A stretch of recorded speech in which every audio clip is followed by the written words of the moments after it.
Okay, so another day and more digging.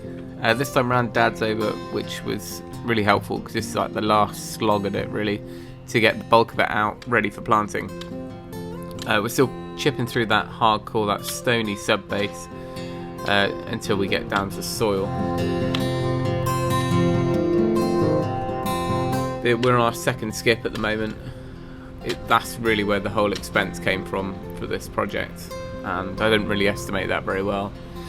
Unfortunately, there's no way of avoiding that without trashing the car or relocating this round to the back, where for once I actually don't need any hardcore.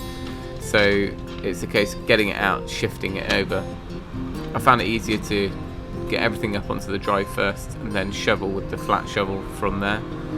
But as you can see, I'm just picking out stone after stone. Quick interlude whilst our firewood was delivered.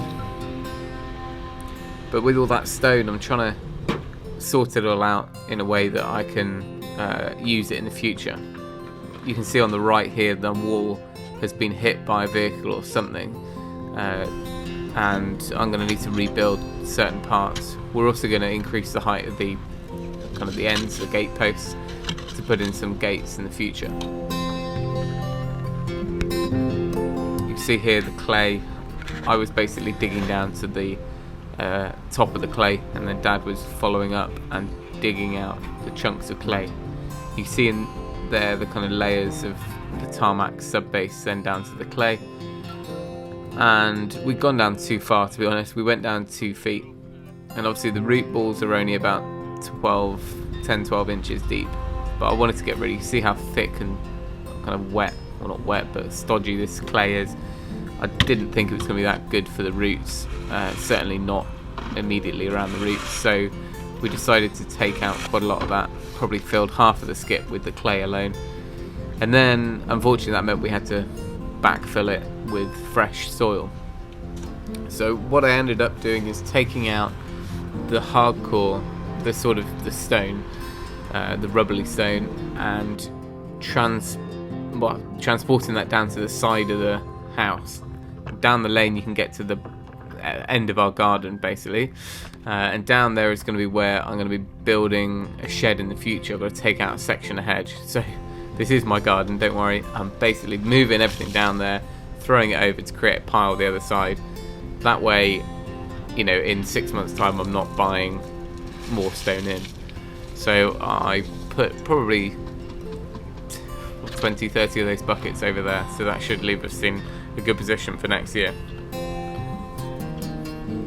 There was a bit of a planting bed in the middle of this wall which was full of soil, so I thought I may as well make the most of tipping all that out. And then I gave them a bit of a wash over these stones. Like I said, we're going to be keeping them for future building work, so I stacked them up on top of the wall and then started cleaning down, and this clay just ingrained everything, so I did my best to hose down the driveway so we didn't end up with clay all over our carpets. This is a couple of days later. I've ordered the soil.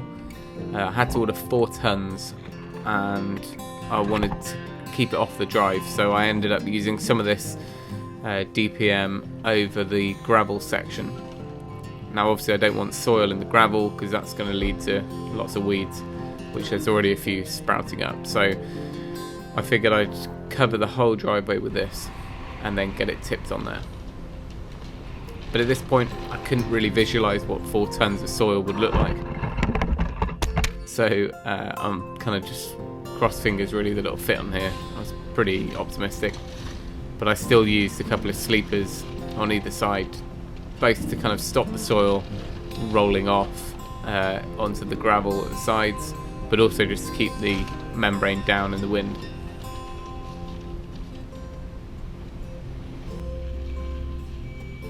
And yes, this big 6-wheeler had to go straight over that broken part of the driveway, and that caused more damage. So there is definitely a resurfacing job on the horizon for the drive. So it looked pretty feeble, that little pile, but actually I think it's going to be just about right.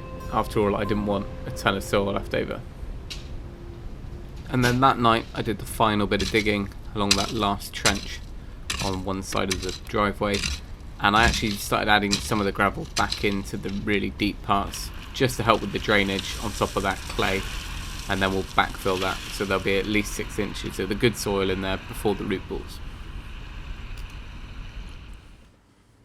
So we're finally there. It's collection day, so the next video I'll be talking about how we chose our hedging, how we collected our hedging, and basically the whole plan of action for the transformation of the front of the house.